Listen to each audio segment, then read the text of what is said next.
Chắc bên á bộ đái của vô con hoặc luôn thì chụp cú pè chặt sải អញ្ចឹង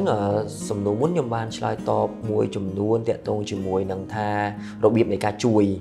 ទៅលើអ្នកណាដែលគាត់មានគំនិតធ្វើអត្តឃាតឬក៏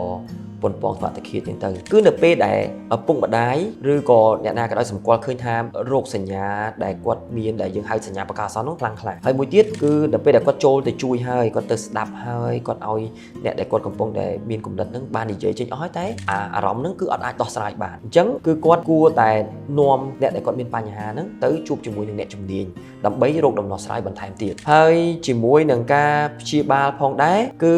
អ្នកដែលមានគំនិតធ្វើអត្តឃាតឬក៏ជំងឺធ្លាក់ទឹកចិត្តហ្នឹងគឺយើងអាចព្យាបាលបានពីអ្នកជំនាញដោយគាត់មាន